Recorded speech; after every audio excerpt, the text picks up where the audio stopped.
Alhamdulillahirabbil alamin.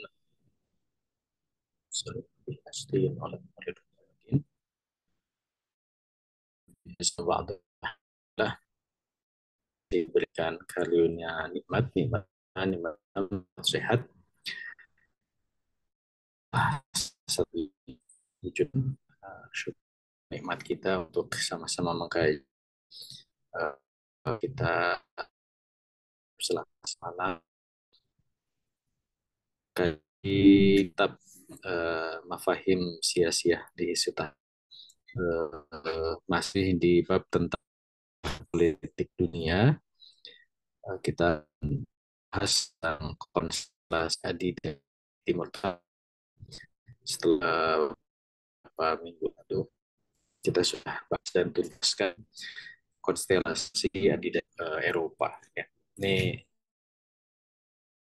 regional Eropa kita coba telah ke bahan yang ada di kita, berikan gambaran dulu ya, namanya apa itu tim. Jadi tengah yang kajian regionalisme. Kalau kita mengenal kawasan itu kaitkan dengan benuanya, makanya Indonesia ada di Asia Tenggara gitu ya. Kenapa? Karena posisinya ada di benua Asia sebelah tenggara, dan Eropa benuanya benua Eropa. Kemudian ada Amerika Utara, berarti kawasan Amerika sebelah utara dan seterusnya. Nah, ada konsep kawasan yang unik lah BIS atau Timur Tengah. Nah, ini Timur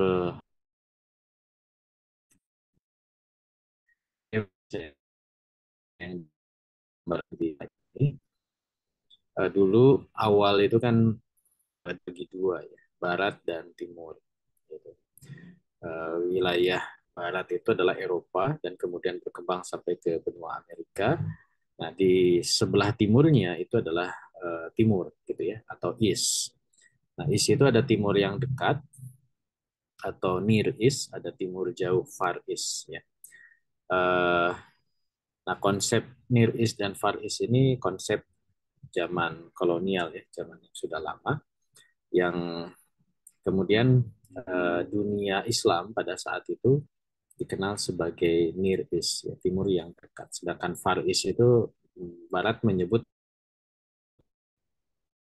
tempat-tempat seperti China, ya, kemudian Jepang, India, gitu. Itu adalah Far East, Timur jauh. Timur dekat itu adalah dunia Islam. Atau tepatnya pada Fahad, ya, Turki Utsmani. Gitu. Uh, nah,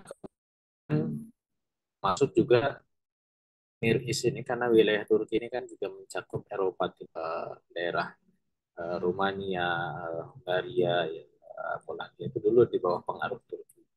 Sehingga itu masih dianggap sebagai timur, tapi timur yang dekat. Karena secara kultur, budaya, ya, Barat dengan Timur itu beda. Gitu.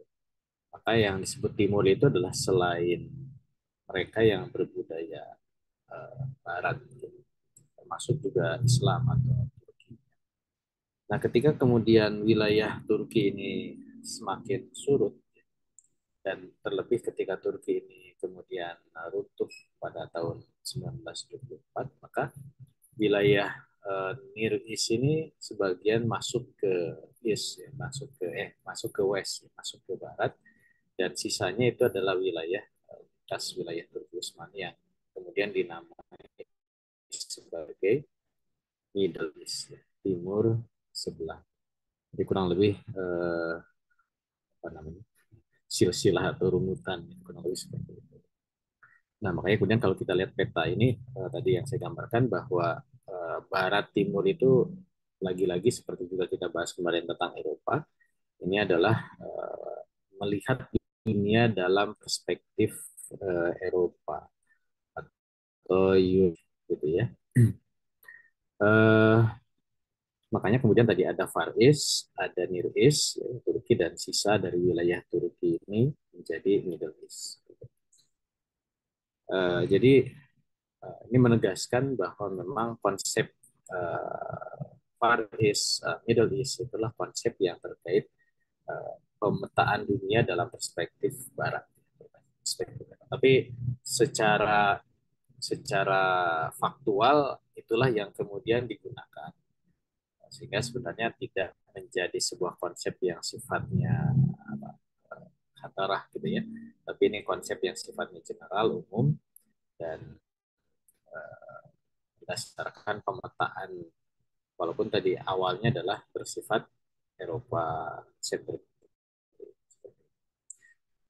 Nah, lalu negara-negara yang terkategori Timur Tengah itu mana saja?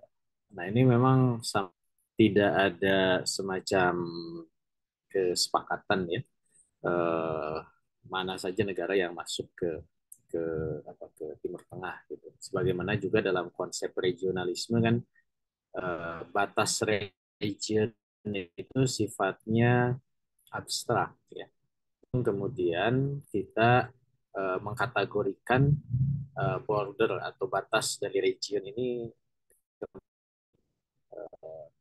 makanya kemudian ada negara-negara yang berada di border ya, di perbatasan itu, mereka kadang masuk ke sana, kadang masuk ke sini gitu.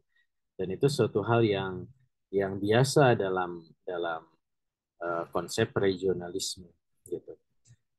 Jadi kalau saya di kampus ya, ujian uh, mata kuliah regionalisme itu salah satu pertanyaannya adalah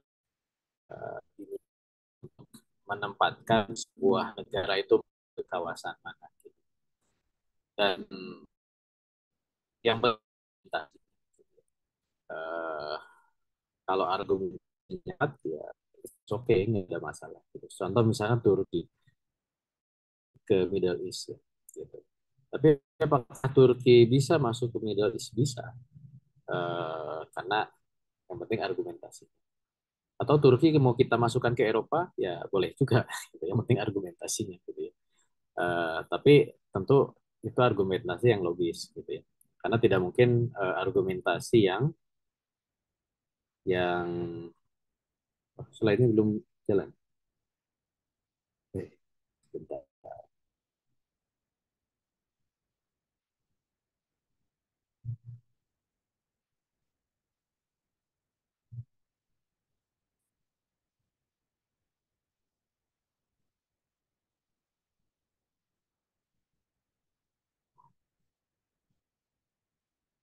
Sudah jalan-jalan. Sudah itu. Oke. Nah ini tadi West dan East ya. Ada Barat dan Timur, kemudian yang tadi saya cerita. Nah ini saya tadi jadi eh, dan relevan gitu. Karena tentu tidak akan relevan kalau misalkan Turki dimasukkan ke Asia Tenggara, itu kan kejauhan. Tapi kalau misalkan masih di border antara Eropa atau Timur Tengah, itu masih masih oke. Okay. Sama juga misalkan di sini ada Afghanistan ya. Afghanistan dimasukkan ke Middle East countries. Tapi apakah boleh Afghanistan dimasukkan ke Sentral Asia? Boleh juga gitu. Yang penting adalah argumen. Nah, bahkan ini dimasukkan Pakistan. Pakistan masuk ke Middle East ya. Padahal Pakistan kategorikan ke Asia Selatan ya. Karena memang dulu dia induknya dari India kan, sebelum kemudian pecah menjadi Pakistan dan Bangladesh gitu. Tapi dari sisi penamaan karena sama-sama berakhiran stan, cara gampangnya negara-negara berakhiran stan itulah negara Sentral Asia, Asia Tengah ya. Pakistan, Afghanistan, Kyrgyzstan, Uzbekistan, Turkmenistan gitu ya. Ada stan-stan itu masuk ke Asia. Nah, itu memang apa namanya? Yang penting argumentasi. Bahkan ini lebih sempit lagi. Afghanistan masuk, Pakistan nggak masuk, tapi Turki malah masuk gitu ya. Negara-negara di Afrika Utara sini tidak dimasukkan, hanya sekitar saja yang dianggap sebagai Middle East. Gitu. Jadi ini juga ya balik lagi ya tadi tergantung ke argumentasi. Kemudian yang terkategori Middle East secara umum yang sering disebut ya sebagai negara-negara Middle East ini akhirnya peta yang ini ya. Mulai dari Afrika Utara ya, dari Senegal, kemudian dari Maroko, geser ke Libya, Tunisia gitu ya, Aljazair, kemudian Mesir, Sudan ya, sekarang Sudan jadi Sudan dan Sudan Selatan, termasuk juga Ethiopia masuk sana, Somalia dimasukkan, tapi Ethiopia malah enggak di sini. Kemudian negara-negara Asia Barat Daya tadi termasuk Turki ya. Kemudian ada Pakistan, Afghanistan, termasuk juga Sentral Asia di sini sering juga dihubungkan dengan Timur Tengah, termasuk negara Kaukasus. Cuman dari sisi pewarnaan itu kelihatan ya bahwa yang menjadi core atau inti dari Middle itu tadi negara-negara yang berwarna hijau tua, Mesir, Palestina ya, kemudian juga ada Suriah, Lebanon, kemudian ke selatan ada Arab Saudi, Oman, Yaman, negara-negara Uni Emirat, Bahrain, Qatar, ya sampai Iran. Kalau di sini masukkan Turki. Tapi yang hijaunya lebih muda itu kadang bisa masuk, kadang enggak ya. Baik yang di Afrika Utara ataupun di Asia Selatan atau di Asia Tengah. Uh, ya, jadi mendefinisikan Timur Tengah ini memang sangat sangat debatable ya. Ada yang secara umum selalu masuk ya. Tadi negara-negara yang warna hijau di sini, tapi ada yang kadang masuk, kadang tidak. Ini juga perlu kita pahami. Walaupun nanti di kitab ini kalau saya lihat ya, itu memang fokusnya itu di negara-negara yang warnanya hijau ini ya.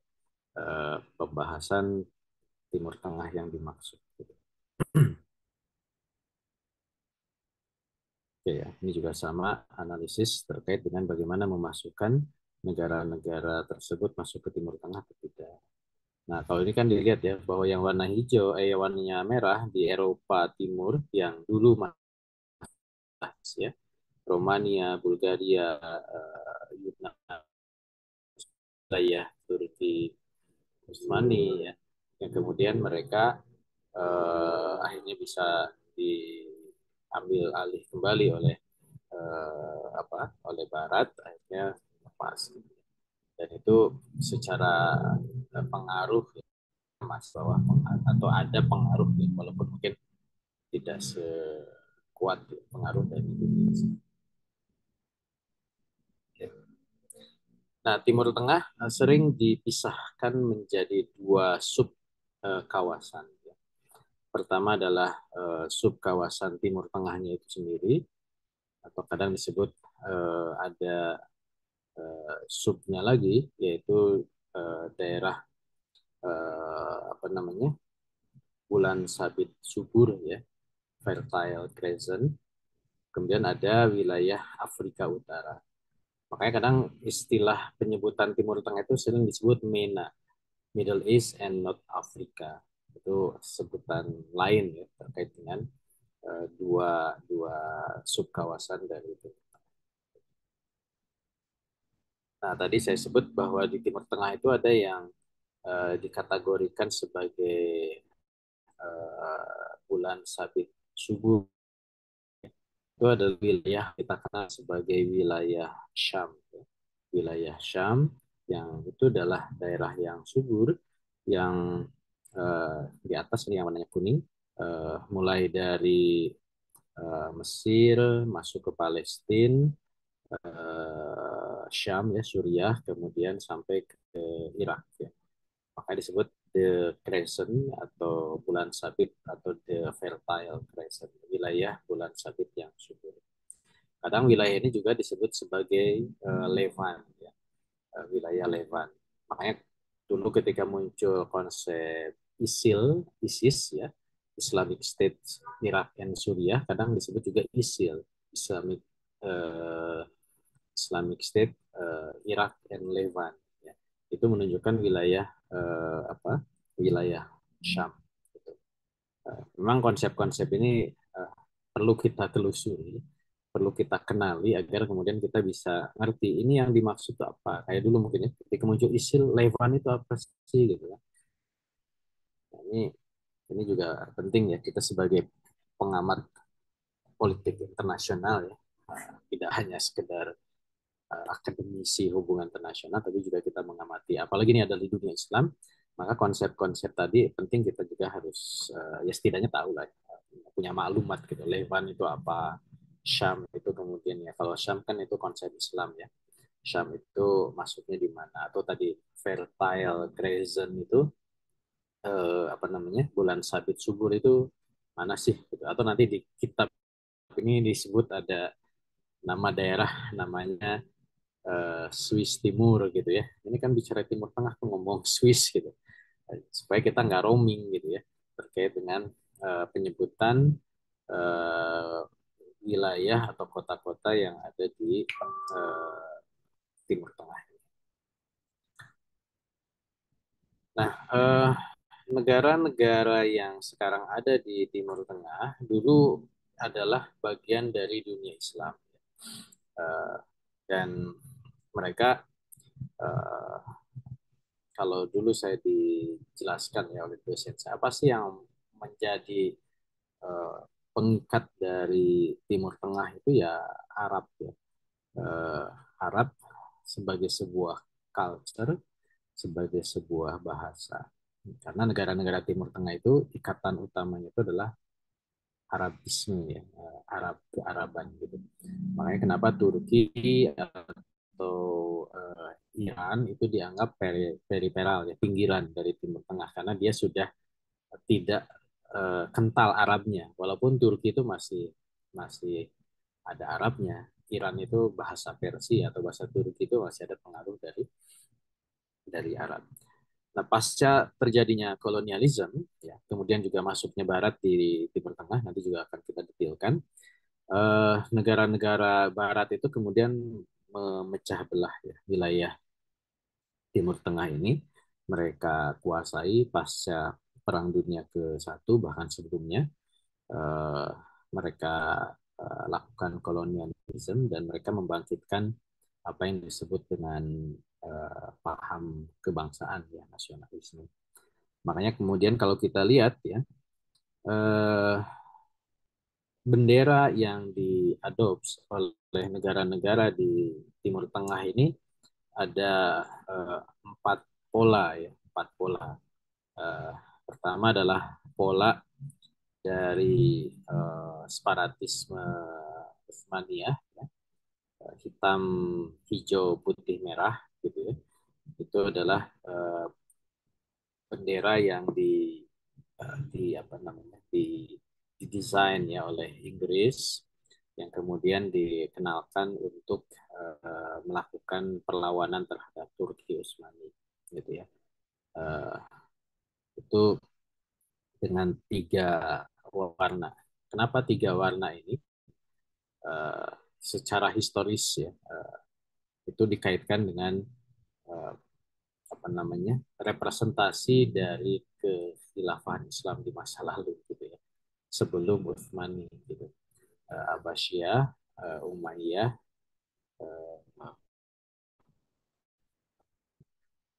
ya juga Khulafaur Rasyidin gitu. Ada liwaro ya gitu ya hitam dan putih. Kemudian ada hijau ya. Hijau itu bendera Mamalik ya Abbasiyah dan juga ada Umayyah benderanya merah gitu. Jadi tiga warna ini meng, apa, merepresentasikan secara historis sejarah Islam di masa lalu. Gitu. Hitam, putih memang itu bendera Rasul, kemudian merah benderanya Umayyah, hijau bendera Utsmaniyah, benderanya Abbasiyah. Nah ini yang kemudian akhirnya diadopkan Yordan pakai bintang sedikit gitu ya. Kemudian Yordan dengan Palestina kan sama, bedanya Yordan ada bintang. Kuwait itu ya dimodif aja, merahnya di mana di atas di bawah gitu ya. Termasuk juga Sudan, Uni Emirat Arab dan seterusnya. Nah, ketika terjadi pengaruh dari komunisme ya, ada revolusi Arab, maka unsur hijau itu hilang karena hijau itu dianggap unsur keislaman. Gitu. Makanya apa bendera Mesir, Yaman, ya, Uni Emirat Arab yang memang dulu pengaruh dari Partai Ba'ath itu kemudian menghilangkan unsur hijaunya jadi merah putih hitam. Gitu. Termasuk juga turunan-turunan ya yang terus berkembang. Misalkan Irak itu kan uh, awalnya nggak ada bintang, kemudian jadi ada bintang, sekarang ganti Allahu Akbar gitu ya. Itu juga kurang lebih sama gitu. Nah, beda dengan yang Bahrain dan Qatar itu kan mirip ya, cuma beda. Karena memang di Bahrain dan Qatar itu mereka menghilangkan unsur hitam dan hijaunya. Gitu. Sedangkan yang Iran ya itu menggunakan unsur hitamnya. Gitu. Nah, yang menarik adalah yang masih ada dari pengaruh Turki Utsmani itu adalah bulan sabit ya, bulan bintang. Mohon maaf, bulan bintang itu adalah bendera Turki Utsmani yang kemudian dilanjutkan oleh Turki. Nah, negara-negara yang memang pengaruh kuat dari Utsmani itu seperti Tunisia, Aljazair, walaupun di situ ada hijaunya, itu juga. Jadi ada unsur-unsur bulan sabitnya itu memang pengaruh dari negara Utsmani. Gitu. Ini kurang lebih juga kita bisa memetakan bahwa memang sebenarnya simbol-simbol yang dimunculkan oleh negara-negara di kawasan Timur Tengah ini juga berkaitan dengan sejarah masa lalu Islam. Ya. Tentu keterpecah belahannya itu disebabkan dari nation state ya kebangsaan gitu. Karena semestinya kan mereka satu sebenarnya. Cuman oleh negara-negara kolonial, baik Inggris, Prancis gitu ya, mereka coba kemudian gunakan simbol-simbol masa lalu itu untuk dijadikan sebagai simbol kebangsaan. Karena kan nasionalisme itu kan butuh butuh uh, alasan masa lalu, akar sejarah. Gitu. Sama kayak Indonesia misalkan. Itu membanggakan zaman Majapahit, zaman Sriwijaya gitu. Padahal ya konsep Indonesia sendiri kan baru gitu ya. Tapi dicari-cari supaya kemudian itu menjadi sebagai apa ya, sebagai pemahaman alasan kita bersatu ya, ikatan gitu. Seperti itu. Oke, ini tadi ya. Nah di Timur Tengah juga ini militer di Timur Tengah ini gambaran saja. Jadi negara Timur Tengah, negara yang paling besar militernya itu Mesir, 1,2 juta tentara. Ini dari sisi jumlah tentara. Iran 1,2 juga kurang sedikit ya. Kemudian Turki 800.000 dan ada Israel, kemudian ada Arab Saudi, berarti 400.000 kurang lebih sama dengan tentara Indonesia. Di bawahnya Irak dan seterusnya. Uh, ini negara-negara dengan jumlah tentara di Timur Tengah. Kemudian dari sisi anggaran pembelanjaannya ini tahun 2008 itu yang paling besar anggaran militernya itu adalah Arab Saudi dibandingkan dengan negara-negara. Kemudian dari sisi ini, jadi Timur Tengah itu juga dikenal dengan eh, dua apa dua mazhab atau dua dua dua pembagian umat Islam ada Sunni dan Syiah. Jadi mayoritas yang berpemahaman Sunni itu yang warnanya orange tua, sedangkan yang Syiah itu kebanyakan di Iran, Irak, dan sebagian di Lebanon. Nah, yang warnanya lebih terang berarti itu prosentasenya. Ya, dari sisi jumlah penduduk, Timur Tengah ini yang paling banyak penduduknya adalah Mesir. Itu 90 juta penduduk. Kemudian di bawahnya Iran, Turki, Irak. Ya. Jadi 9 total penduduk Timur Tengah itu kurang lebih 420 juta. Setara dengan jumlah penduduk di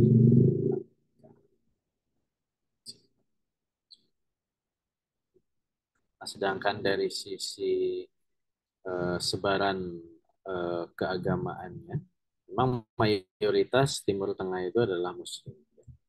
93% itu Muslim. Baru kemudian urutan berikutnya Kristen, Yahudi hanya 1%, sisanya ya sangat-sangat sedikit gitu ya. Jadi memang ini adalah kawasan dengan jumlah penduduk Muslim yang tinggi, 93%. Nah, dari sisi kepadatan, kalau kita lihat, penduduk tadi itu tinggalnya di mana banyaknya, itu di yang warnanya coklat lebih tua. Kalau di Mesir ini berarti di sepanjang kiri kanan sungai sungai Nil, itu berarti yang paling padat. Sisa-sisanya ini berarti ini daerah gurun, ya. Mungkin penduduknya sangat sedikit. Termasuk juga kalau Turki relatif merata, termasuk juga di wilayah Syam yang Suriah, Irak ini juga di sekitaran Sungai Tigris dan Efrat. Di Arab Saudi juga banyaknya di wilayah Mekah, Madinah, Hijaz ya. Wilayah lain itu masih kosong. Yaman juga termasuk wilayah dengan tingkat kepadatan yang dibandingkan dengan wilayah. Uh, Nah ini dari sisi uh, golongan keagamaan tinggalnya di mana. Yang warna hijau tua ini kan Syiah. Ya. Jadi Syiah ini banyaknya di Iran, ada di Irak sebagai ya sebagai selatan. Pada suku Huti itu wilayah yang memang afiliasinya termasuk juga Hizbullah ya yang ada di Lebanon Syiah. Kenapa afiliasi ini juga dekat dengan uh, sisanya itu adalah yang Sunni. Nah di Siprus ini Kristen, sedangkan di Palestina ada orang-orang Yahudi yang mengokupasi Israel. Nah, memang di wilayah-wilayah tertentu ada yang masih eh, paham keagamaan di luar yang mainstream ya, seperti Zoroaster itu masih ada, tapi sangat-sangat minim. Termasuk juga Druze ya, di wilayah Lebanon. Druze itu eh, campuran keagamaan Yazidi dan seterusnya. Ada pengaruh Islam. Nah ini dari sisi etnisitas, memang yang dominan di Timur Tengah, ya, terutama di Arab Saudi, Suriah itu adalah suku Arab. Ya. Di Turki mayoritas adalah suku Turki. Kemudian ada suku Kurdi, itu terbagi di Turki, sebagian masuk ke Irak, sebagian ke Suriah, sebagian ke Iran. Kemudian juga ya Yahudi yang warnanya biru tua ya karena memang mereka mengokupasi di Palestina, dan juga ada suku-suku lain ya yang minoritas di daerah. Nah di Iran mayoritas Persia, ada juga yang Baloch ya, kemudian juga ada yang lain. Nah ini dari sisi etnik grup yang ada di kawasan Timur Tengah. Nah, ini sama ya tentang etnik grup. Nah jadi eh, ya ini tadi prosentase Muslimnya. Jadi negara-negara Timur Tengah itu biru muda itu adalah persentase muslimnya 86 sampai 100%. Itu hampir di seluruh kawasan Timur Tengah gitu. Dibandingkan dengan dunia Islam lain ya di luar Timur Tengah, kayak Indonesia itu kan 66 sampai 85%. Hampir sama dengan Turkmenistan, beberapa negara di Kaukasus, Kyrgyzstan ya. Nah, sedangkan di bawahnya itu ya Kazakhstan, Chad, Niger, Malaysia saja itu 36 sampai 65% Muslim lebih besar yang ada di Indonesia.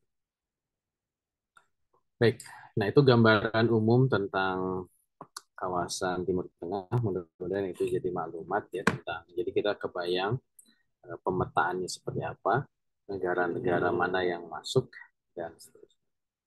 Nah di kitab ini dijelaskan bahwa masalah Timur Tengah itu merupakan masalah yang terkait dengan empat hal. Kita akan bahas poin satu aja mungkin ya di pertemuan malam ini.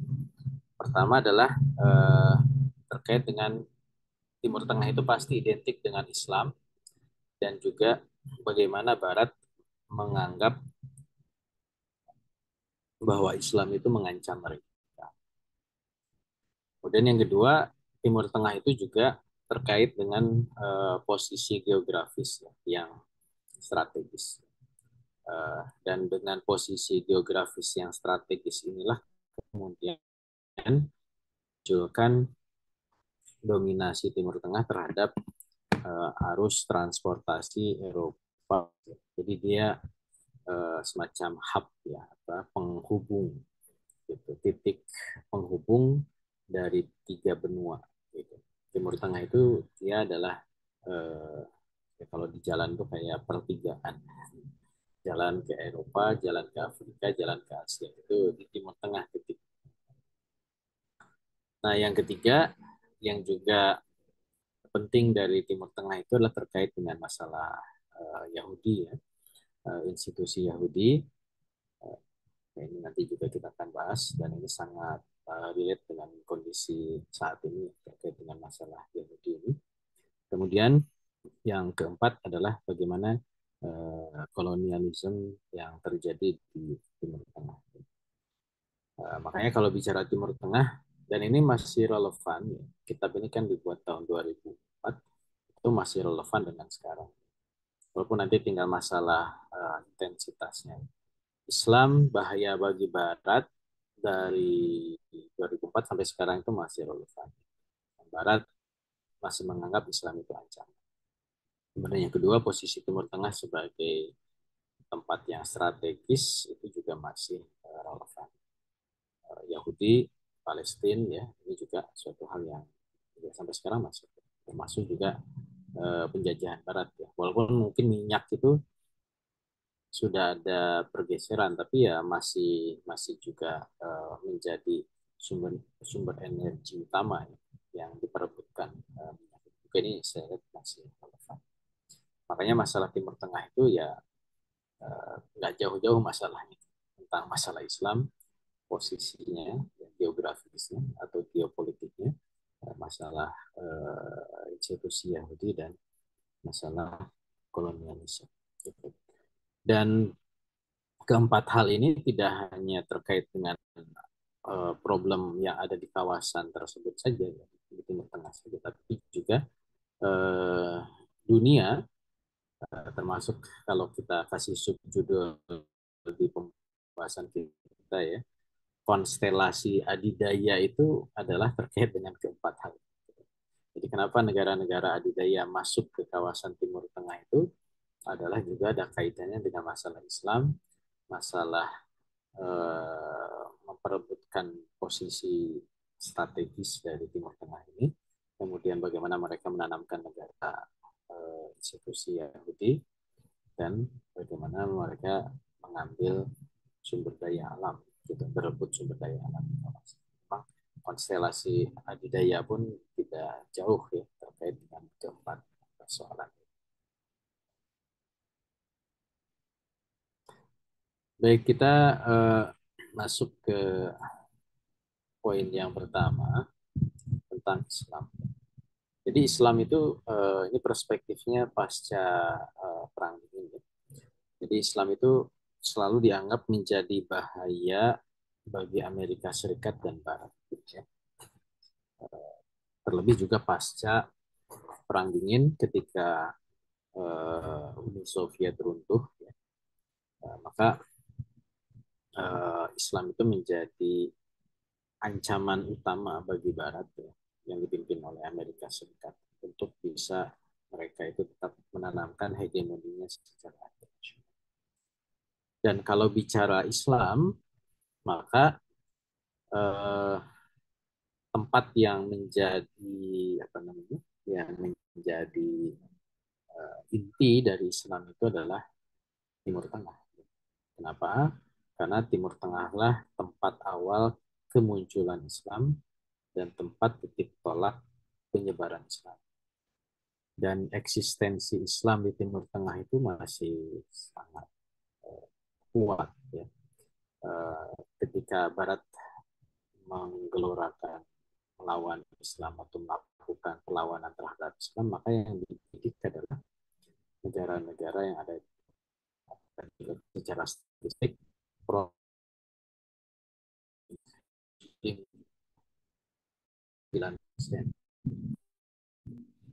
itu adalah wilayah Islam. Makanya timah, maka kalau bicara Islam maka ya itu timur. Eh, Misalkan ya, sekarang kan muncul bagaimana Indonesia itu menjadi prototipe Islam model baru gitu ya. Islam yang lebih moderat. Cuman kan Indonesia sendiri punya gap ya untuk bisa merepresentasikan Islam gitu. Karena dari sisi peta ya,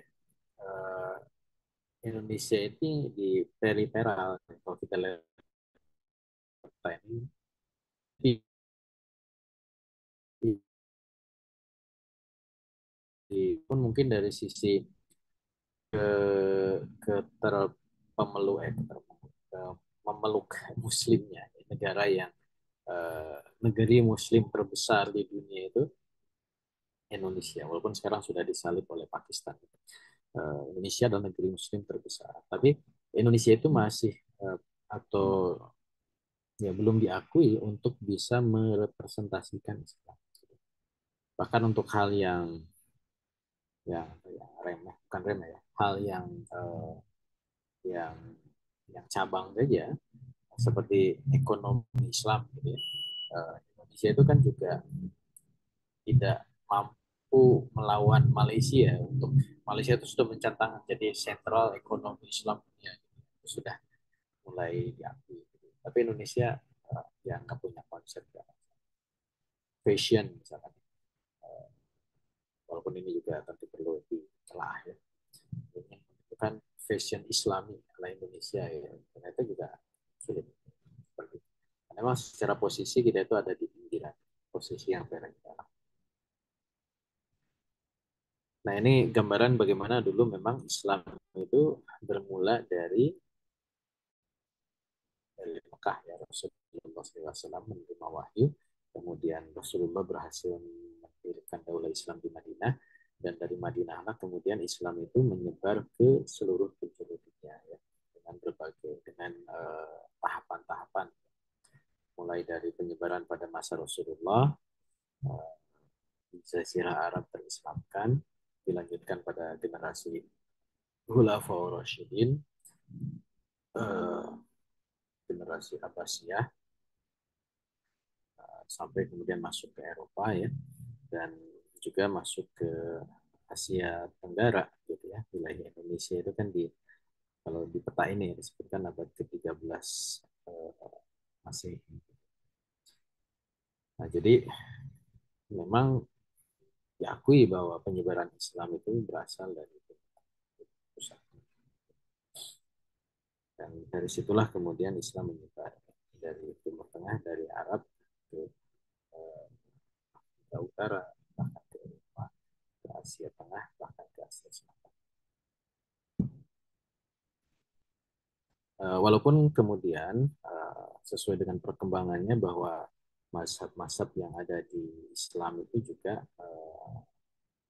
apa namanya mengalami ya persebaran yang berbeda-beda. Kalau kita lihat dari kalangan Sunni, misalnya Indonesia yang warna biru itu kan Syafi'i. Itu relasinya dengan wilayah di Yaman, di Afrika Selatan, ya, Somalia dan sekitarnya sebagian di Mesir. Dan Afrika Utara itu mayoritas mazhabnya adalah Maliki. Sedangkan di Turki sebagian besar di Timur Tengah, Syam ya itu mazhabnya Hanafi. Gitu. Dan juga di Asia di Asia Tengah ya di Sentral Asia. Sedangkan di Arab Saudi sendiri itu mazhabnya adalah Syiah itu berkembang di Iran, kemudian juga sebagian masuk di Syiah. Ini juga beda-beda ya, yang Ismaili ada yang Jafari dan Zaidi, ya, walaupun memang yang lain tidak terlalu banyak. Nah, dengan melihat bahwa Islam itu menjadi ancaman, maka Amerika Serikat itu menjadikan Islam itu sebagai satu-satunya ancaman pasca runtuhnya sosialisme. Ada beberapa buku yang menelaah terkait dengan itu ya, Islam after Communism, setelah masa komunisme itu, karena Barat menganggap Islam sebagai ancaman, termasuk juga Islam sebagai threat ya, sebagai ancaman untuk Barat, capitalism and corporation. Corporation. Nah, kalau kita lihat ini pada saat perang dingin ya, memang negeri Muslim itu juga tidak lepas dari pengaruh negara-negara yang saat itu bersaing. Blok Barat warnanya biru, Blok Timur warnanya merah, komunisme. Ada negara-negara dunia Arab atau Timur Tengah yang berada di bawah pengaruhnya Amerika Serikat, ya, seperti Amerika Serikat dan Inggris ya, seperti Arab Saudi, negara-negara apa, negara-negara Lebanon, ya. Kemudian negara-negara Teluk ya, Oman, kemudian Uni Emirat Arab dan seterusnya. Tapi ada negara-negara yang berada di bawah pengaruh sosialis komunis, seperti misalkan Irak, ya. Bahkan di situ menang ya Partai Baas. Kemudian Suriah, bahkan sempat Mesir ya. Juga Libya, yaitu zaman Muammar Gaddafi itu kan dikembangkan sosialisme Islam. Gitu. Tapi ada juga negara-negara yang di situ sedang berkonflik antara Barat dan Timur, seperti misalkan di Afghanistan. Afghanistan itu sempat dikomuniskan. Uh, walaupun kemudian di situ ya, kita lihat ya Amerika Serikat coba membantu untuk melawan komunisme yang ada di Afghanistan.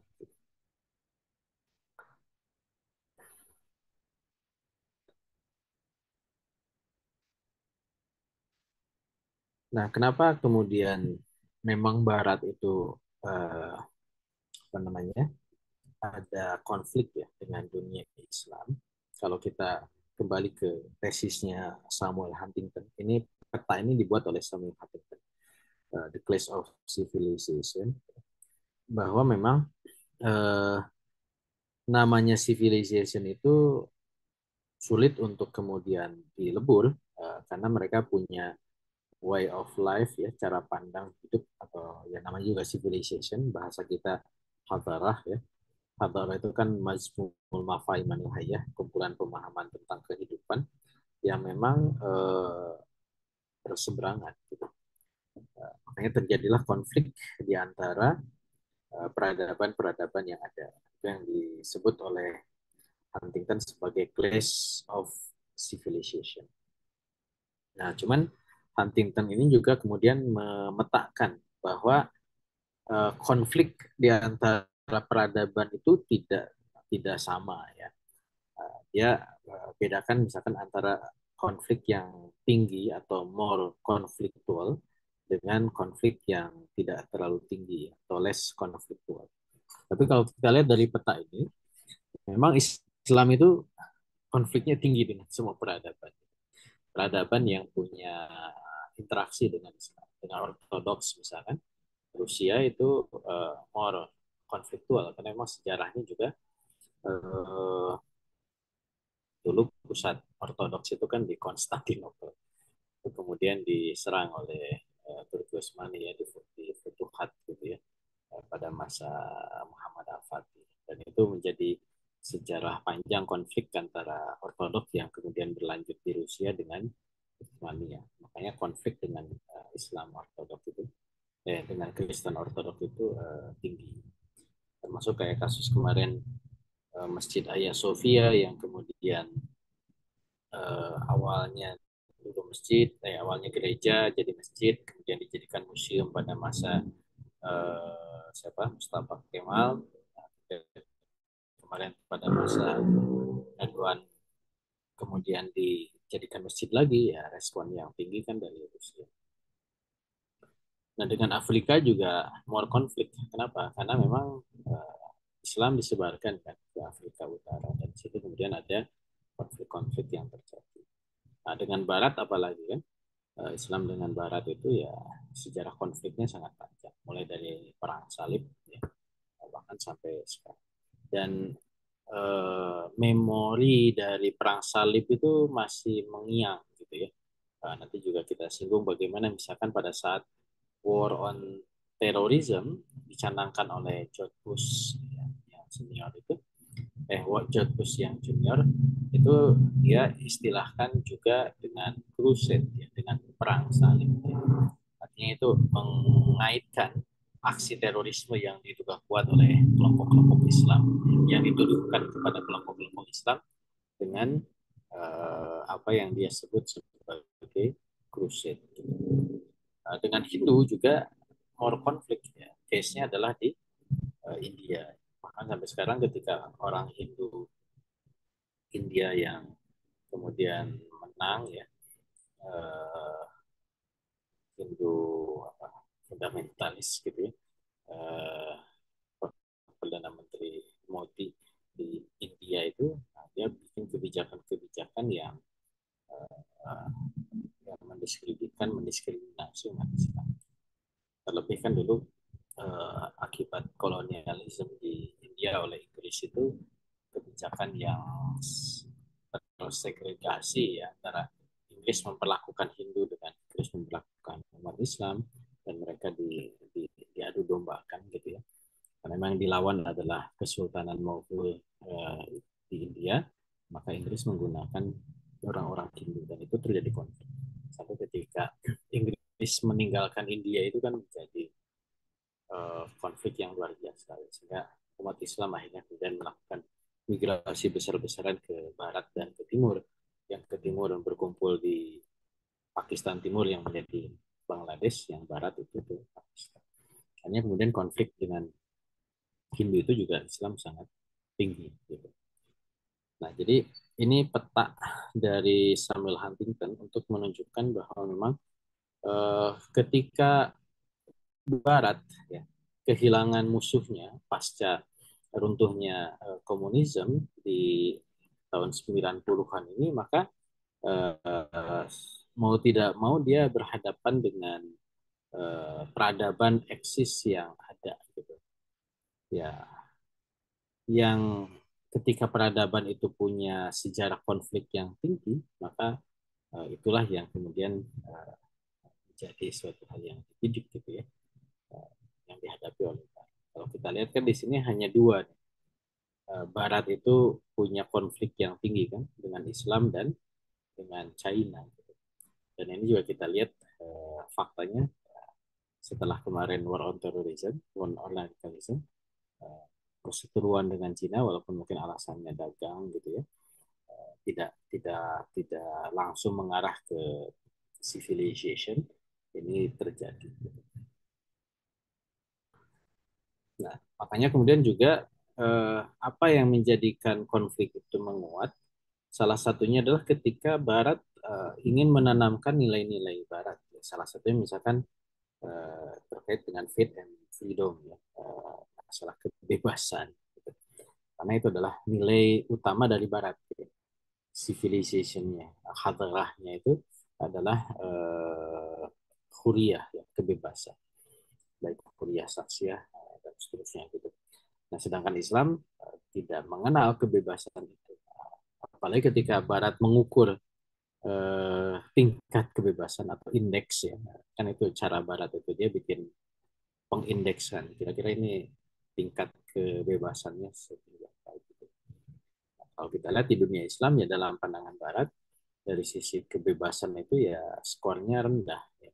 Itu, beberapa negara sangat rendah. Kenapa? Karena di situ dianggap negara-negara yang apa namanya yang ya diatur oleh nilai-nilai agama yang sifatnya toleran.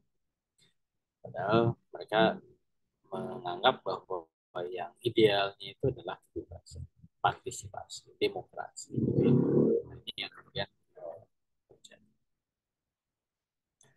Nah, berikutnya juga dalam rangka menghadapi Islam ini Amerika Serikat menggunakan slogan-slogan yang dimunculkan, terorisme, kemudian ekstremisme, ya, fundamentalisme, gitu, yang dijadikan kedok untuk menyerang Islam dan kaum muslimin, khususnya di kawasan. Jadi mereka tidak nyerang langsung Islam, tapi Islam di ya dibalut atau diidentifikasi dulu dengan slogan-slogan yang mereka bisa serang, gitu. Dan itu yang terjadi, ya. Eh, Bagaimana misalkan tentang teror, ya, terorisme, ya. Dan mereka bikin kajian. Eh, Bahkan Amerika eh, ya mencoba, ya ini kan dua hal, ya. Pertama memang itu agenda mereka, yang kedua mereka memanfaatkan dari sebagian kelompok dari Islam yang bisa mereka provokasi, ya, untuk melakukan tindakan-tindakan teror untuk mewujudkan tujuan-tujuan mereka, gitu. Makanya kemudian terorisme ini mendapatkan tempat, ya. Di satu sisi memang ada landasan agama yang digunakan, ya, walaupun tidak pada tempatnya. Di sisi lain memang ada agenda Amerika untuk melabeli Islam dengan tindakan itu. Nah, ini yang kemudian terjadi.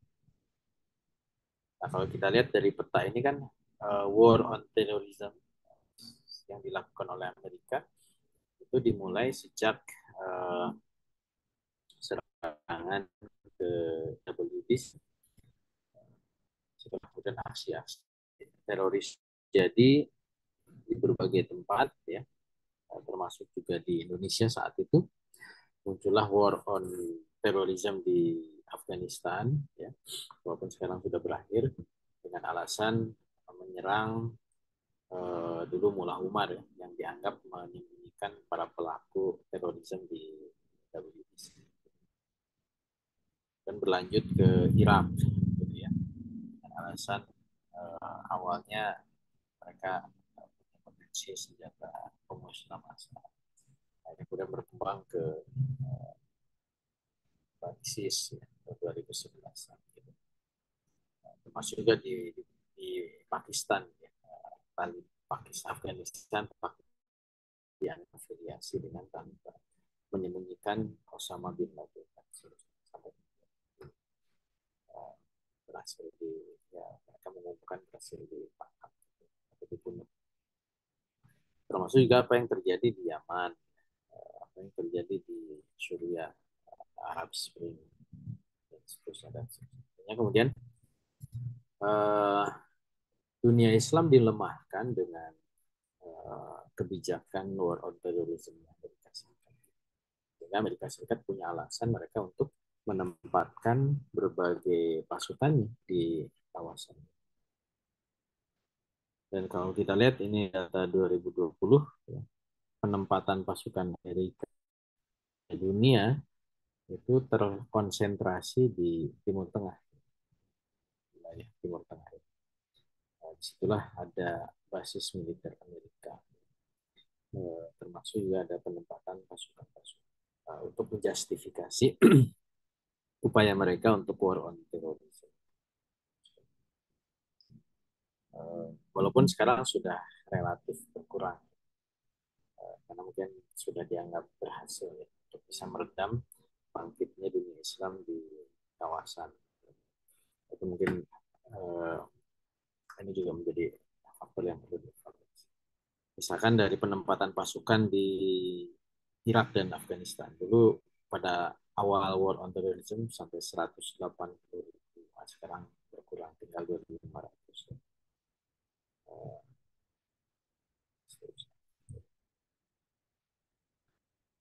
Walaupun demikian, kalau kita lihat ini data 2017, 2018 ya, tidak serta-merta Amerika itu meninggalkan basis militer. Tetap saja beberapa basis militer, ini yang lebih baru ya, 2023, 2001 sampai 2023 itu masih juga punya agenda. Baik training, assistance, yang warnanya kuning itu sekarang lebih ke training dan assistance. Kemudian ada latihan militer ya, yang warnanya hijau. Tetap Amerika lakukan latihan militer dengan misalkan hampir semua Timur Tengah ya, Maroko, Tunisia, Senegal, Mesir, kemudian Arab Saudi itu masih Yordan, mungkin latihan militer, Filipina. Tapi untuk aksi militer relatif berkurang, hanya tinggal di Yaman, kemudian di mana? Suriah ya, kemudian di Irak, Afghanistan. Nah, ini memang relatif berkurang dibandingkan pada masa sebelumnya ya. Jadi berkurang kecil 80 ke 78 seperti itu. US Force in Combat-nya hanya di 9 titik. Jadi terlibat langsung dalam pertempuran hanya di 9 titik. Yang sebelumnya ini 14 ya. US Troops in Combat-nya ada 14 titik. Tapi basis militernya kalau di sini 8 65 pelatihan pelatihan counter terorismenya nambah ya. Yang militernya 30 dulu 26 nambah juga. Tapi yang combatnya yang berkurang. Nah, ini data serangan-serangan teroris ya, Pak, perspektif Amerika di Timur Tengah. Memang ada negara-negara yang sangat tinggi di Irak gitu ya, sampai 22 ribuan. Kemudian di tempat-tempat lain ya ribuan. Yang relatif sedikit itu di Qatar, Uni Emirat ya, itu dianggap sedikit serangan-serangan teroris. Nah, ini yang terbaru bagaimana kemudian Amerika memetakan kelompok-kelompok yang dianggap support terhadap terorisme. Ya. Walaupun ini lebih spesifik terhadap konteksnya Israel.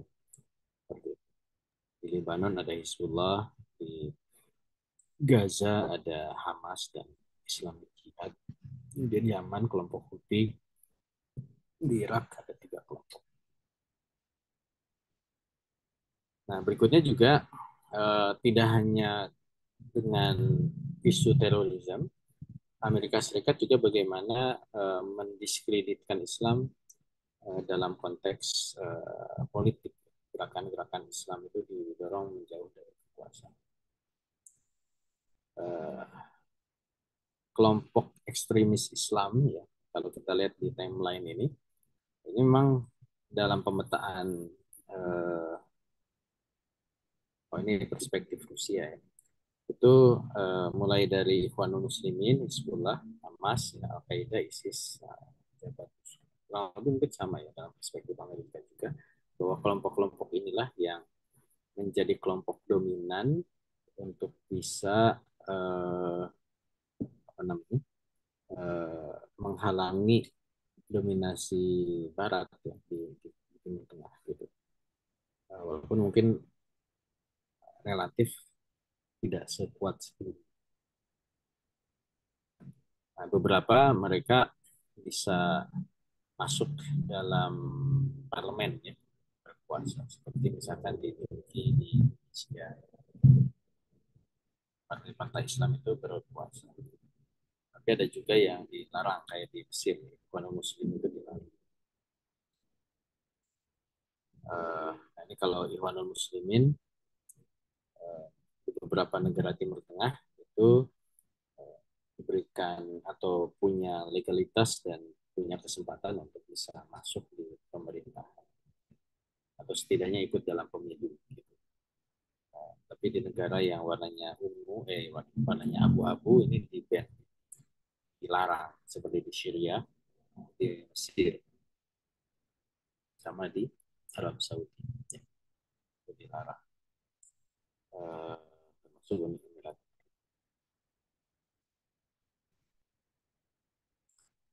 Nah, sama juga selain Ikhwan Muslimin, misalkan Al-Qaeda dan Hizbut Tahrir, ini juga kurang lebih sama posisi.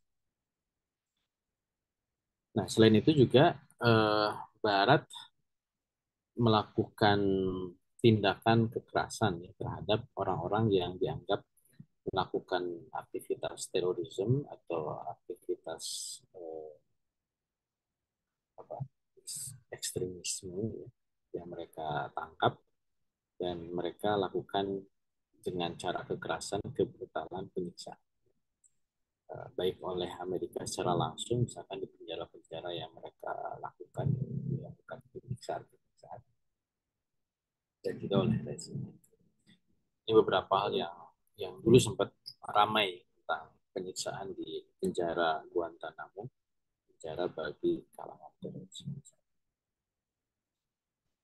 Dan ya pada deklarasi War on Terrorism yang tadi saya sebut ya, bahwa memang eh, dengan sejarah konflik antara Barat dengan Islam yang eh, sedemikian apa, membekas ya bagi mereka, makanya kemudian istilah crusade ya itu digunakan oleh Bush, George Walker Bush seperti kemudian merespon serangan uh, bahkan Jaksa Agung Amerika menyebut itu bukan teroris tapi memang Islam itulah teroris, bukan hanya orang. Ini yang kemudian disebut Islam is a religion in which God was you to send your son. Di Islam itu agama yang Tuhannya itu minta ya anak kalian tuh ya syahid gitu ya, mati untuk beda dengan Kristen, dia bandingkan dengan Kristen. So, kalau Kristen itu Tuhan kirimkan anaknya penebus dosa. Baik, mungkin itu gambaran awal tentang Timur Tengah ya. Dari 4 eh, problema Timur Tengah, kita baru satu kita bahas Islam. Di 3 lagi mungkin di berikutnya, sama nanti kita bahas di konstelasi Timur Tengah. Adidaya di Timur Tengah. Moga kalau ada yang mau didiskusikan, kalau masih walau. Ya, alhamdulillah kita mendapatkan opening tadi ya berkaitan dengan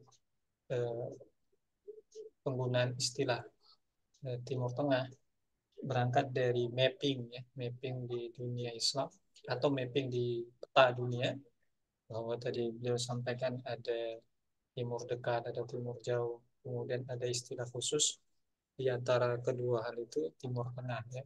Dan ini satu istilah yang memang tidak lahir begitu saja, karena ada dasar filosofi yang dibuat oleh uh, dunia ya, kita bilang begitu.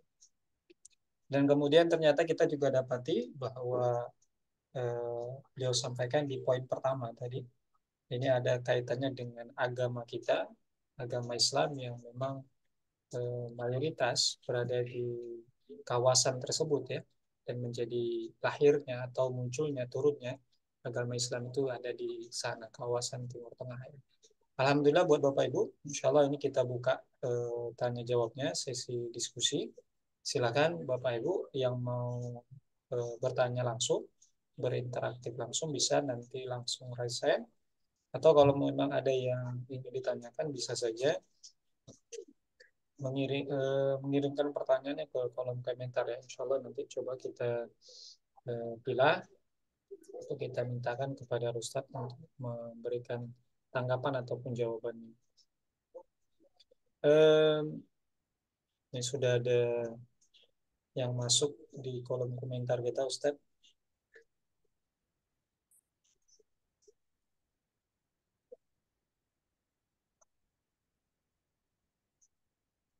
Oke. Ini kita coba tanggapi dari penanya pertama, peserta kita dari atas nama akun nama Pak Norman ya. Ya mudah-mudahan Pak Norman tetap semangat. Eh, Beliau bertanya ini Ustaz, mengapa Timur Tengah menjadi lebih maju daripada negeri Muslim lainnya seperti Indonesia setelah keruntuhan khilafah? Nah, gimana nih Ustaz tanggapannya? Ya, ya mungkin ini kalau yang saya tangkap ya itu maju dalam konteks apa namanya tingkat GDP yang tinggi gitu ya, lebih sejahtera, lebih lebih lebih apa, lebih makmur gitu. Eh, karena ini nanti kita akan bahas ya terkait dengan minyak minyak di Timur Tengah gitu. Karena itu yang menjadikan negara-negara Timur Tengah itu menjadi negara petrodolar, negara yang mendapatkan kekayaan luar biasa dari potensi minyak yang mereka miliki. Cuman kan karena negara-negara tersebut itu sudah tersekat-sekat ya dengan wilayah yang kecil ya, jumlah penduduk yang tidak terlalu juga banyak, akhirnya kemudian eh, distribusi kekayaan itu dinikmati oleh mereka kan gitu. Misalkan Kuwait ya, atau siapa Qatar gitu ya, atau Uni Emirat Arab gitu, atau juga Arab Saudi gitu. Itu kan negara-negara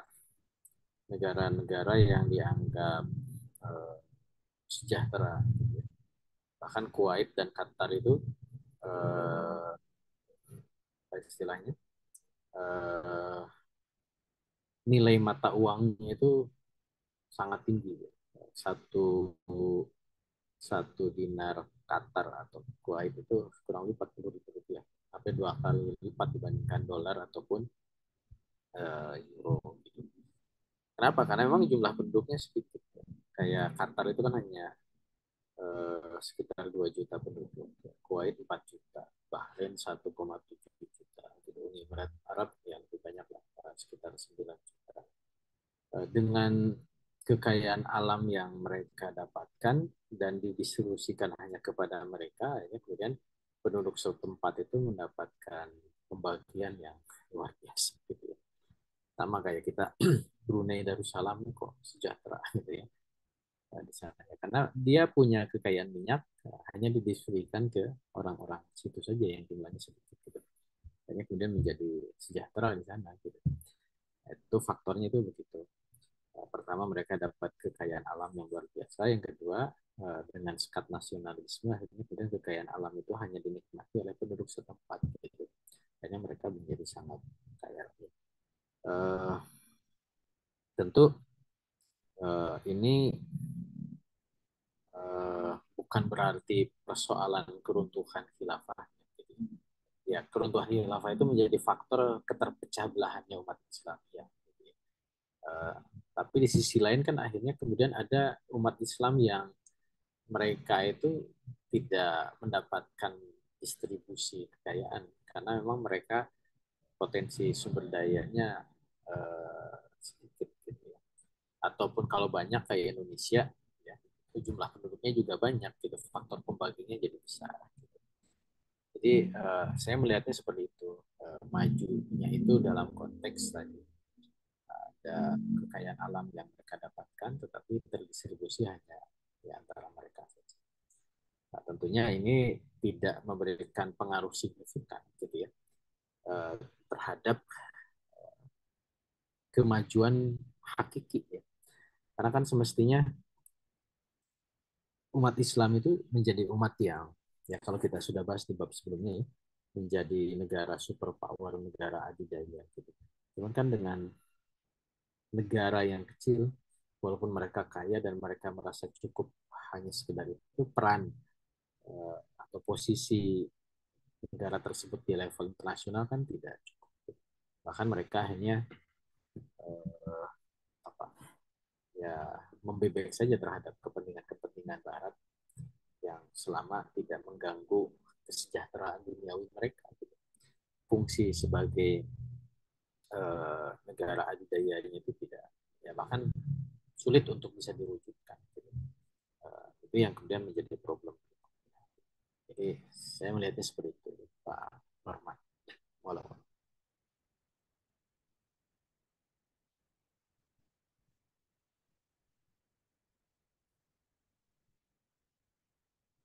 Ya, alhamdulillah sudah ditanggapi ya Pak Norman.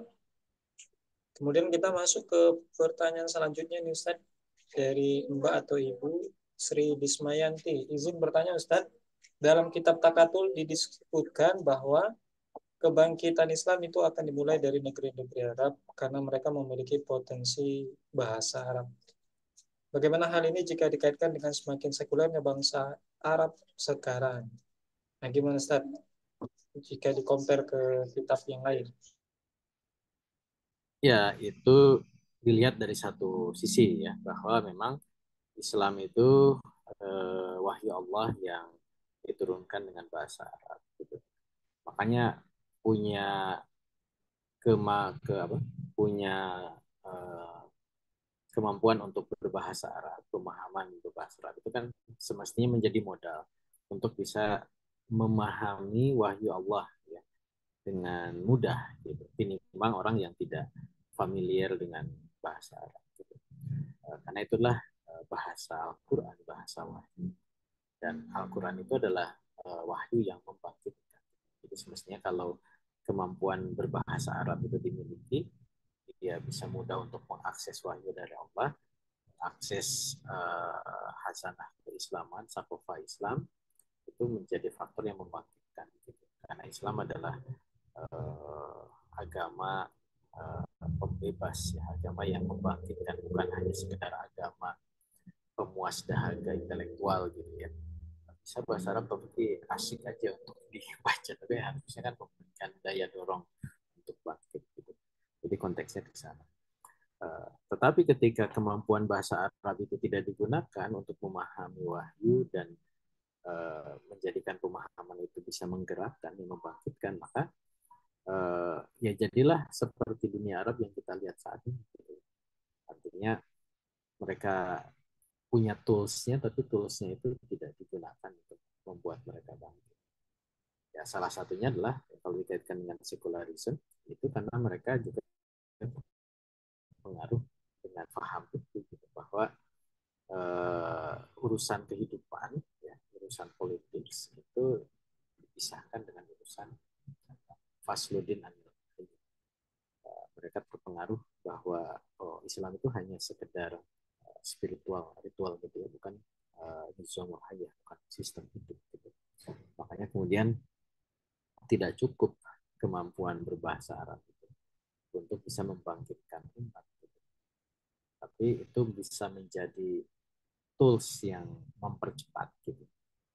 Karena kalau kemudian tools itu tidak digunakan dengan benar ya tidak bangkit-bangkit. Itu yang kemudian terjadi. Kalau Ya, alhamdulillah sudah ditanggapi ya, Bu. Bu Sri Dismayanti ya. Ini Ustaz, kita ini dari saya Ustaz untuk eh, bertanya juga di sesi ini. Ya, sudah ada pertanyaan. Pertama Ustaz, boleh diulang kembali Ustaz terkait dengan mapping tadi yang awal sekali Ustaz sampaikan. Itu siapa yang melakukannya Ustaz? Mapping tadi ya kita bilang. Apakah memang ada pelakunya atau memang sesuatu yang memang sifatnya hanya teknis saja? Itu yang pertama Ustaz. Yang kedua, kalau dibilang Indonesia itu adalah peripheral, istilahnya pinggiran, itu kan dari sudut Timur Tengah. Tapi kalau kemudian dibawa ke Indonesia, boleh jadi yang pinggiran adalah Timur Tengah.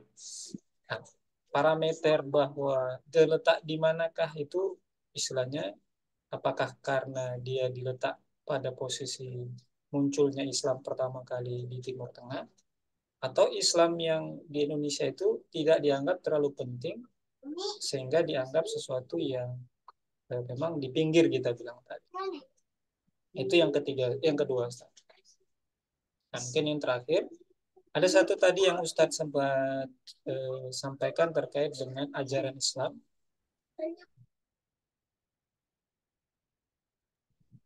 terkait Sunni dengan Syiah, Ustadz. Ini kan sesuatu yang memang bisa jadi rahmat karena ada perbedaan, atau boleh jadi ada peluang terjadinya konflik. Ya, apakah memang ini perbedaan yang sifatnya fikih atau semacamnya, teologi lah mungkin ya kita bilang, atau memang ini perbedaan secara politis saja, sehingga karena ini eh, politis, peluang untuk dijadikan sebagai senjata, katakan saja untuk memecah belah kaum muslimin, menjadi sesuatu yang diuntungkan mungkin dari barat, kita katakan saja begitu. Sehingga perbedaan ini apakah memang perbedaan teologis atau hanya sebatas perbedaan pandangan politik saja, sehingga ini memang bisa saja ya dimanfaatkan oleh barat demi uh, konflik internal ya mungkin. Mungkin itu dulu Tan. Mohon tanggapan ini Tan. Eh, ya, yang pertama mapping itu maksudnya West East gitu ya, gitu ya. Ya itu sebenarnya itu yang berkembang di Eropa. Eh, Siapa-siapanya itu sebenarnya para pemikir awal ya, ketika mereka melakukan apa namanya eh, penjelajahan. Jadi kalau kita lihat sejarah di zaman kolonialisme itu kan, ketika ada serangan dari dunia Islam dari grup Utsmani, muncullah masalah Eropa, dan mereka mencoba mencari tahu sebenarnya eh, di luar Eropa itu ada apa. Muncullah studi ketimuran, studi tentang timur, atau yang dikenal dengan Orientalism. Oriental itu kan timur. Eh, Makanya muncullah orang-orang Eropa yang mempelajari tentang dunia timur. Mereka kemudian melakukan pemetaan bahwa timur itu ada yang jauh, ada Far East, ada timur yang dekat. Ya, gitu. Kenapa dibedakan jauh dan dekat? Pertama dari sisi jarak, yang kedua dari sisi tipologi yang berbeda. Kalau timur dekat itu ya dunia Islam, gitu. Karena itu yang berhadapan langsung dengan Eropa, kan, dunia Islam. Kalau timur jauh berarti yang selain dari Islam. Siapa itu? Makanya kalau kita bicara tentang Orientalism itu ya studi tentang India, studi tentang China, studi tentang Jepang gitu. Uh, Makanya sekarang juga kita melihat, oh ini wajahnya wajah Oriental, wajah Timur. Itu kan yang identik dengan Oriental itu ya sipit gitu ya, Cina gitu ya, Jepang gitu. Itu dari sana jadinya. Jadi memang itu perkembangan diskusi intelektual kan di di di abad ke-17, 18, 16, 17, 18. Mungkin nanti saya coba carikan lagi ya. Saya dulu sempat juga ada pembelajaran tentang apa namanya, tentang studi ketimuran. Nanti saya carikan referensi. Jadi memang itu studi akademik ya tentang pemetaan. Termasuk juga kenapa muncul istilah tadi West East, ada Far East, Near East, ada akhirnya muncul Middle East gitu. Jadi istilah Middle East itu bukan istilah yang tiba-tiba ada, gitu, tapi itu adalah hasil dialektika akademisi ya yang kemudian terjadi, akhirnya kemudian menyepakati ya sudah itu disebut Timur Tengah gitu. Karena kalau dikaitkan dengan pembagian region secara berdasarkan benuanya kan ada irisan gitu. Karena Timur Tengah itu tadi seperti peta yang ditunjukkan itu tidak di satu benua. Ada Afrika Utaranya, ada Eropanya, ya kan? Ada Asia Barat Dayanya. Jadi ini lintas benua gitu. Tapi mereka punya kesamaan kultur, kesamaan agama gitu ya, kesamaan ciri-ciri gitu. Makanya tadi saya sebutkan bahwa eh, batas region batas region itu abstrak. Gitu. Kenapa kita disebut Asia Tenggara? Mungkin batas geografisnya jelas. Tapi ketika apakah Timor Leste itu Asia Tenggara? Eh, ya bisa iya bisa enggak. Tapi sampai sekarang kan bukan anggota ASEAN. Gitu. Apakah Papua Nugini masuk Asia Tenggara? Padahal dia satu pulau dengan Papua. Ya. Tapi karena dia secara etnis beda, akhirnya dia tidak masuk ke Asia Tenggara, masuknya ke Melanesia gitu. Makanya orang-orang Papua itu kami juga sama dengan Papua Nugini, Melanesia gitu. Cuman karena dia satu negara dengan Indonesia, akhirnya dia kategorikan masuk ke Asia Tenggara. Jadi uh, untuk di daerah border itu memang menjadi bisa ke sana kemari. Sama kayak tadi kan Afghanistan, Pakistan atau Turki gitu ya. Itu uh, pemetaannya atau misalkan kayak di Timur Tengah misalkan orang-orang Yahudi yang bikin negara Israel itu kan dia implan gitu ya. Awalnya nggak ada mereka, tiba-tiba ada orang-orang Yahudi yang dimigrasikan datang ke sana bikin negara, jadilah periferal gitu, beda sendiri gitu, dibandingkan kawasan secara keseluruhan kan. Karena Timur Tengah itu harusnya Islam, Arab gitu ya. Kemudian ya kulturnya juga Arab. Ini kok ada Yahudi gitu. Karena ya ini tidak alami gitu. Karena mereka datang diimplan, dimigrasikan gitu. Tapi ya secara teritorial kan ada di situ dia. Masuk Timur Tengah gitu ya. Jadi memang kadang ada hal-hal yang ya anomali seperti itu. Sama juga kayak misalkan eh, apa namanya? Rohingya ya. Bangladesh, Rohingya, Myanmar gitu. Nah, dulu kan ini dijajah oleh Inggris tuh dari mana? Dari India ke Bangladesh ke Rohingya ke Myanmar itu jajahan Inggris. Gitu. Cuman ketika secara geografis dipisahkan antara Asia Selatan dengan Asia Tenggara, ini jadi nggak jelas juga wilayah itu tuh masuknya kemana. Sehingga Rohingya itu kan menjadi kawasan yang ditolak di sana dan ditolak di sini. Gitu. Karena memang dia ada di border. Kurang lebih itu ya tentang mapping. Dan yang kedua, ya secara geografis bisa dianggap begitu ya. Ini kan tergantung sudut pandang, lihatnya dari mana, petanya mau dibalik-balik dari arah mana.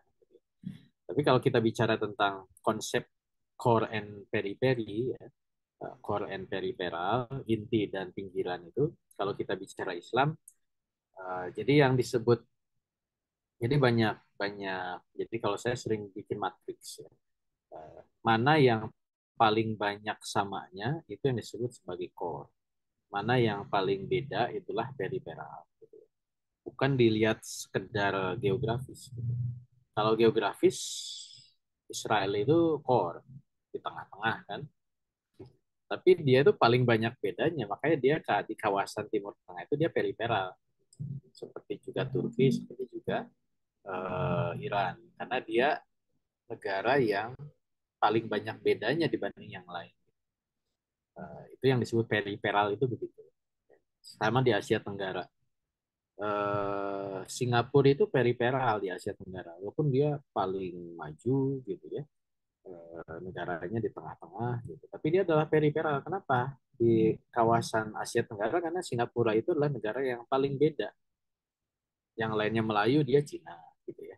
Yang lainnya miskin, dia kaya gitu. Misalkan. Nah, itu berarti dia beda. Itu periferal. Jadi konsep periferal itu begitu. Nah, kalau kita bicara dunia Islam juga sama. Jadi kalau dibandingkan dengan negara-negara Timur Tengah, memang Islam Indonesia itu beda dibandingkan dengan yang lain. Gitu. Terlebih juga secara geografis di pinggiran. Jadi memang periferal dari sisi konteks dunia Islam. Gitu. Jadi kalaupun ngaku-ngaku core, tetap itu pasti yang lain tuh lihat ini beda kok. Kita Arab semuanya pasti bahasa Arab, dia bahasa Melayu gitu ya. Kita budayanya seperti ini, ya, dia beda gitu ya. Seperti itu. Makanya Indonesia itu periferal kalau dilihat dari kacamata dunia Islam. Gitu. Bukan hanya dilihat dari posisi geografis ya. Karena geografis itu tergantung kan bumi bulat gitu ya. Kalau yang bumi bulat ya. Jadi tergantung kita lihatnya di mana kan. Sini ya ini ya, tengahnya di sini, ini tengah sini. Nah, makanya peta peta bumi yang di belakang ini. Nah, ini kan tengahnya apa nih? Tengahnya kan ya Asia Tenggara gitu ya. Asia apa Timur Tengah, Eropa dan tengah Afrika. Gitu. Tapi kalau Indonesia kita bikin peta yang tengahnya Indonesia kan. Amerika bikin yang tengahnya Amerika. Rusia ya tengahnya Rusia, tapi jadi beda lagi nanti peta buminya. Tergantung suka-suka. Nah, kemudian tentang apa tadi Sunni Syiah ya. Jadi memang Sunni Syiah itu secara fakta memang ada ya. Dan itu memang bermuara dari ya mulai dari perbedaan konsepsi akidah gitu ya sampai nanti juga konsepsi ibadah karena ada tata cara ritual yang berbeda kemudian juga dari konsepsi muamalah ya termasuk di dalamnya masalah kepemimpinan gitu jadi artinya eh, pemetaan tentang Sunni Syiah yang tadi itu memang faktual gitu. Tinggal kan masalahnya adalah apakah ini ya, kalau dilihat dari kacamata Islam apakah ini Islam atau enggak tapi secara konsep akarnya kan sama Islam gitu ya Islam kemudian ada faksi atau varian gitu walaupun tentu tinggal nanti masalahnya adalah ketika bicara dalam konteks uh, politik ya ini akan kelihatan pola relasi antara Sunni Syiah sebagai sebuah pemikiran, sebagai sebuah ritual ibadah dengan sebagai sebuah konsepsi politik. Gitu. Kalau Sunni mungkin tidak terlalu kental dalam konteks politik. Tapi kalau Syiah itu kan dia apa namanya spesifik gitu ya, terutama Syiah yang ada di Iran. Gitu. Karena dia juga membawa atau mengusung konsep politik sendiri. Kalau sekarang kan Sunni yang dulu sebenarnya semestinya juga tunggal dengan konsep khilafah itu kan konsep Sunni kan. Tapi sekarang dengan konsep bahwa negeri Muslim kehilafahannya sudah bubar dan masing-masing bikin kesultanan demokrasi hanya menjadikan Sunni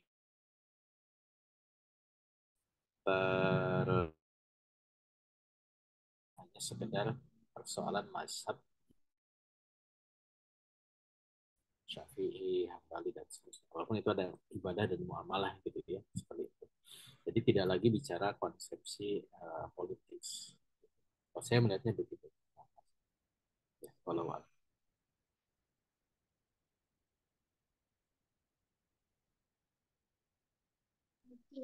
Ya, Alhamdulillah Ustaz. Syukran.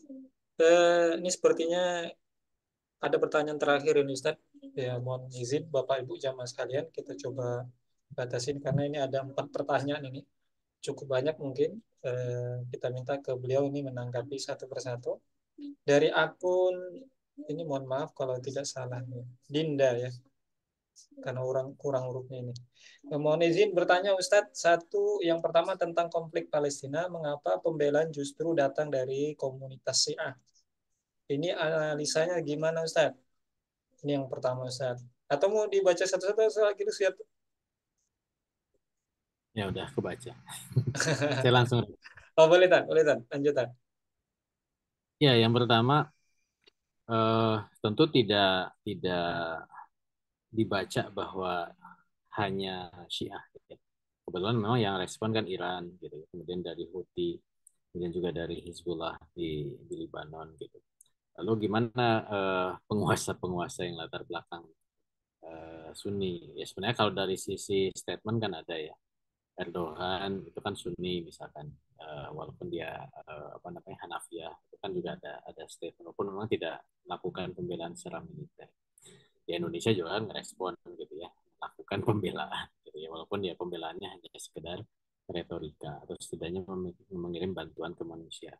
Ada, jadi tidak hanya sekedar Syiah, Sunni pun melakukan pembelaan dengan caranya masing-masing, ya, walaupun memang itu jauh dari apa yang diharapkan untuk bisa membebaskan saudara-saudara kita di Palestina dari penjajahan entitas Yahudi gitu. Nah, kalau dalam konteks serangan-serangan itu memang politik gitu ya. Kita tahu bagaimana kemudian apa namanya terbunuhnya para pejuang Islam, Ismail Haniyeh misalkan ya, itu kan juga dalam lawatannya ketika ada di Iran. Kemudian juga bagaimana Israel juga menyerang kedutaan Iran di Damaskus gitu. Artinya respon Iran sebagai negara yang latar belakang Syiah itu tidak bisa hanya dibaca bahwa dia melakukan perlawanan berdasarkan kesyiahannya gitu, seperti itu. Tapi memang ada faktor-faktor politik yang menjadikan dia harus melakukan represial ya, serangan balasan atau tindakan pembalasan terhadap apa yang dilakukan oleh Israel gitu. Karena kalau misalkan faktor Syiah itu yang menjadi pendorong untuk melakukan pembelaan terhadap Palestina, kan semestinya tidak nunggu ada kasus dulu kan. Karena eksistensi negara Iran itu kan juga sudah lama gitu ya.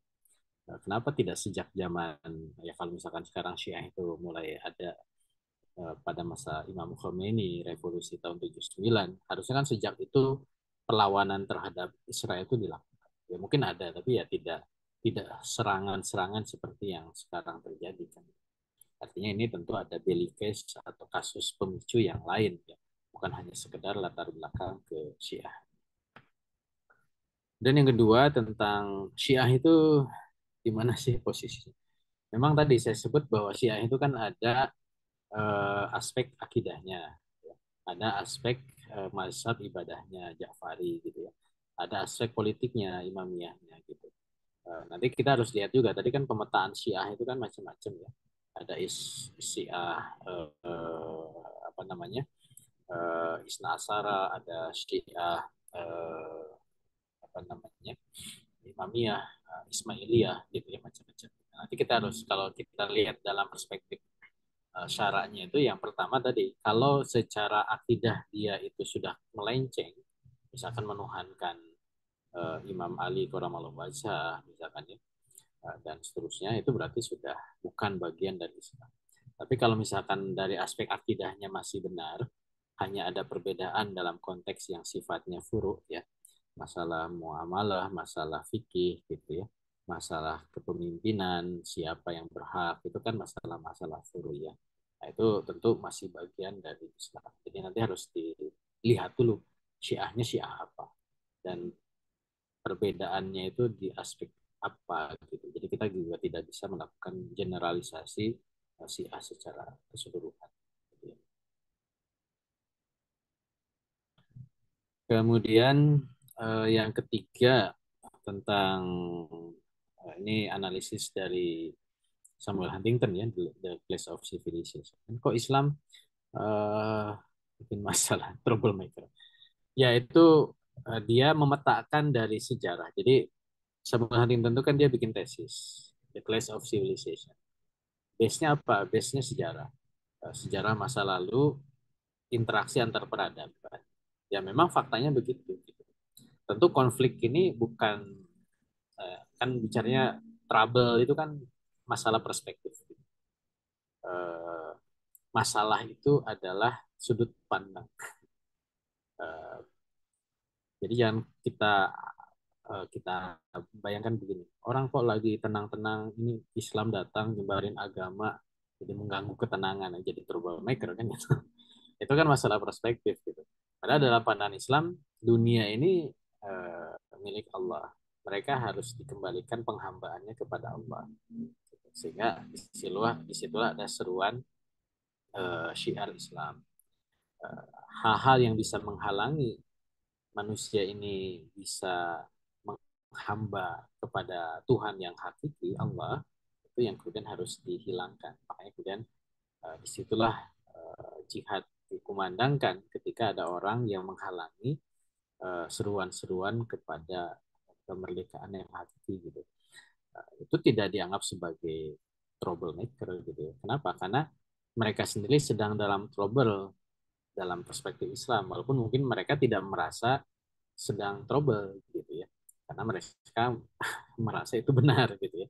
Orang minum minuman keras, asing, itu kan saya menyenangkan diri sendiri. Kok kamu cegah-cegah sih, kamu troublemaker. Jadi ini harus disamakan dulu perspektif tentang troublemakernya. Dan ketika itu bersinggungan ya pasti terjadi konflik kan. Karena ada perbedaan value, perbedaan nilai ya, perbedaan way of life gitu. Makanya kenapa Samuel Huntington bilang bahwa civilization itu pasti clash. Kenapa? Karena ada perbedaan way of life tadi gitu. Karena way of life itu kan tidak mudah untuk dikomunikasikan ya.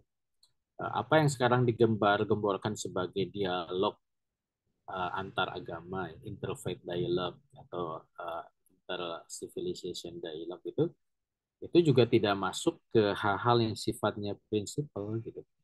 Nah, ini hanya mendorong toleran, apa namanya, saling menghargai, saling menghormati, tapi tidak menyelesaikan masalah gitu. Karena konflik atau apa singgungan peradabannya itu tidak di situ. Gitu. Nah, jadi ini juga menurut saya juga harus kita pahami bahwa kita ketika kita menyampaikan nilai-nilai kebenaran Islam itu bukan menjadi troublemaker bagi orang lain, tapi justru kita ingin mengajak orang itu kembali kepada fitrahnya, berpikir dengan benar, sehingga mereka bisa menemukan Tuhan yang benar gitu, Tuhan yang hakiki. Gitu. Nah itu yang kemudian dilakukan oleh Islam. Wah ini kan berarti memaksakan kebenaran, ya tidak memaksakan, karena ngajak dialog, ngajak berpikir gitu, ngajak kemudian merenung supaya kemudian bisa ketemu yang hakiki. Karena kan la ikroha fiddin ya, kita juga tidak boleh maksa, tapi kita harus menyampaikan informasi.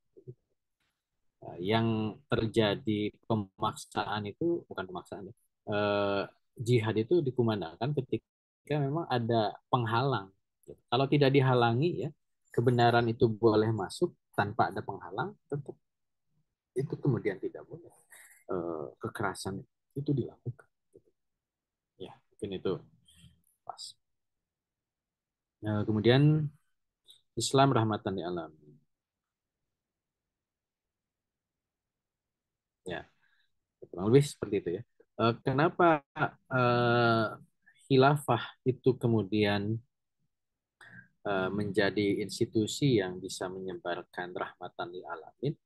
Uh, kok diposisikan sebagai more konfliktual ya? Ya karena tadi kan ada perbedaan ininya, perbedaan apa namanya value-nya itu. Uh, dan sebenarnya kita bisa lihat ya, ketika uh, peradaban-peradaban lain berinteraksi dengan Islam, kan sebenarnya konflik itu ketika mereka tidak berbicara dalam konteks peradaban, tapi berbicara dalam konteks kepentingan.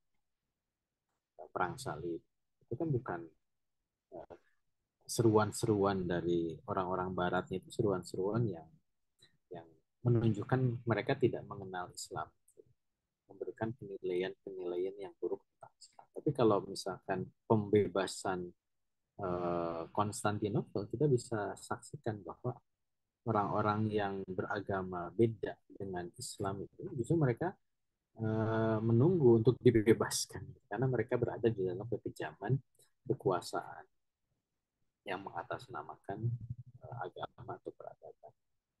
Nah, justru di situ peran Islam sebagai rahmatan alam itu ditunjukkan. Jadi sama juga ketika pembebasan Masjidil Aqsa oleh Salahuddin Al-Ayyubi kan, bagaimana perlakuan Salahuddin Al-Ayyubi ketika berhasil membebaskan terhadap orang-orang Kristen yang ada di sana.